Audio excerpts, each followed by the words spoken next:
ಸಂತ್ರಸ್ತಿತ ಆರೂರು ಕುಟುಂಬದ ಅಂಜನಾ ರಾವ್ ಅಜ್ಞಾತ ಸ್ಥಳದಿಂದ ಬಿಡುಗಡೆಗೊಳಿಸಿದ ಅದೊಂದು ವಿಡಿಯೋ ಸಿಕ್ಕಾಪಟ್ಟೆ ಗೊಂದಲ ಹಾಗೆ ಅನುಮಾನಗಳನ್ನ ಹುಟ್ಟು ಹಾಕ್ತಿದೆ.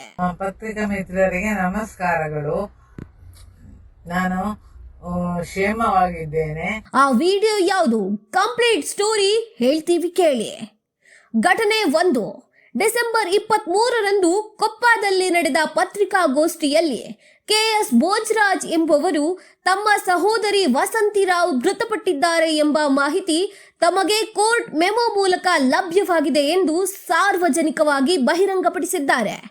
40 ದಶಕಗಳ ಹಿಂದೆ ಕೊಪ್ಪದಲ್ಲಿ ಶಂಕರ್ ಟ್ರಾನ್ಸ್ಪೋರ್ಟ್ ಸಂಸ್ಥೆಯನ್ನು ಸ್ಥಾಪಿಸಿ ಹೆಸರಾಗಿದ್ದ ಕುಟುಂಬದ ಸದಸ್ಯೊಬ್ಬರು ಸಾವು ನವೆಂಬರ್ 21ರಂದು ನಡೆದಿದೆ ಎಂದು ನ್ಯಾಯಾಲಯ ಮೂಲಕ ನಮ್ಮ ಕುಟುಂಬಕ್ಕೆ ಹಾಗೂ ಸಾರ್ವಜನಿಕರಿಗೆ ತಿಳಿದು ಬಹಳ ಆಘಾತ ಉಂಟಾಗಿದೆ.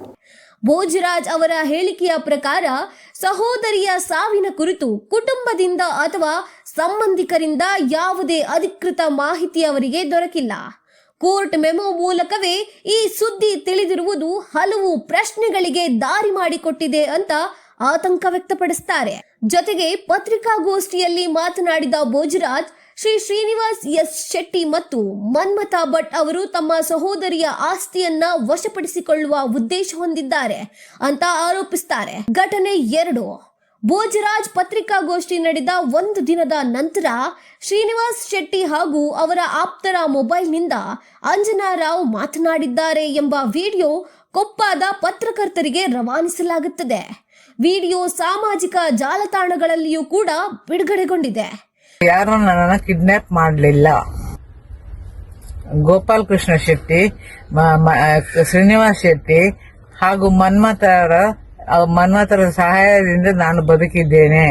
ಯಾವುದೋ ಒಂದು ಕಾರು ಹಾಗೂ ಮನೆಯಲ್ಲಿ ಧರಿಸುವ ಉಡುಪಾದ ನೈಟಿಯಲ್ಲಿಯೇ ಪತ್ರಿಕಾಗೋಷ್ಠಿ ಎಂದು ಹೇಳಿ ವಿಡಿಯೋ ಮೂಲಕ ಹೇಳಿಕೆ ಬಿಡುಗಡೆ ಮಾಡಿದ್ದಾರೆ. ವಿಡಿಯೋದಲ್ಲಿ ಅಂಜನಾ ರಾವ್ ತಾವು ಸುರಕ್ಷಿತರಾಗಿದ್ದು ಶ್ರೀನಿವಾಸ್ ಶೆಟ್ಟಿ ಮತ್ತು ಮನ್ಮಥಾ ಭಟ್ ಅವರ ಜೊತೆಗೆ ಇರುವುದಾಗಿ ಹೇಳಿದ್ದಾರೆ. ಅಲ್ಲದೆ ತಮ್ಮ ಮಾವ KS ಭೋಜರಾಜ್ ಅವರಿಂದ ಕಿರುಕುಳ ಎದುರಾಗಿದೆ ಎಂದು ಆರೋಪಿಸಿದ್ದಾರೆ. ಆದರೆ ಗಮನಾರ್ಹ ವಿಷಯವೆಂದರೆ ಆ ವಿಡಿಯೋದಲ್ಲಿ ಅಂಜನಾ ಅವರು ತಮ್ಮ ತಾಯಿ ವಸಂತಿರಾವ್ ಅವರ ಸಾವಿನ ಕುರಿತು ಯಾವುದೇ ಸ್ಪಷ್ಟ ಹೇಳಿಕೆ ನೀಡಿಲ್ಲ.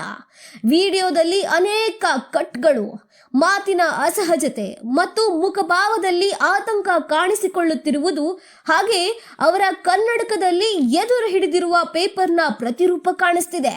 ಇದೆಲ್ಲವನ್ನ ನೋಡಿದಾಗ ಯಾರೋ ಒತ್ತಡ ಹಾಕಿ ವಿಡಿಯೋ ಮಾಡಿಸಿದ್ದಾರೆ ಎಂಬ ಅನುಮಾನಗಳಿಗೆ ಕಾರಣವಾಗಿದೆ. ಇನ್ನು ಅಂಜನಾ ರಾವ್ ಅವರ ಮಾನಸಿಕ ಆರೋಗ್ಯ ಹಾಗೂ ಮನಸ್ಥಿತಿಯ ಬಗ್ಗೆ ಸಾರ್ವಜನಿಕ ವಲಯದಲ್ಲಿ ಪ್ರಶ್ನೆಗಳಿಗೂ ಮೂಡಿದ್ದು ಈ ಎಲ್ಲಾ ಬೆಳವಣಿಗೆಗಳು ಪ್ರಕರಣವನ್ನ ಇನ್ನಷ್ಟು ಅನುಮಾನಾಸ್ಪದವಾಗಿಸುತ್ತಿವೆ. ಒಬ್ಬರು ಸಾವನ್ನಪ್ಪಿದ್ದಾರೆ ಎಂಬ ಮಾಹಿತಿ, ಆಸ್ತಿ ಕುರಿತ ಆರೋಪಗಳು, ಮತ್ತೊಂದು ಕಡೆ ಸ್ಪಷ್ಟತೆ ಇಲ್ಲದ ವಿಡಿಯೋ, ಈ ಎಲ್ಲಾ ಅಂಶಗಳು ಸೇರಿ ಪ್ರಕರಣದಲ್ಲಿ ಪೊಲೀಸ್ ಹಸ್ತಕ್ಷೇಪ ಅನಿವಾರ್ಯ ಎಂಬ ಒತ್ತಾಯವನ್ನ ಹುಟ್ಟುಹಾಕಿವೆ. ಸಂಪೂರ್ಣ ತನಿಖೆ ನಡೆಸಿ ಸತ್ಯವನ್ನ ಬಹಿರಂಗಪಡಿಸುವ ಜವಾಬ್ದಾರಿ ಈಗ ಪೊಲೀಸ್ ಇಲಾಖೆಯ ಮೇಲಿದೆ.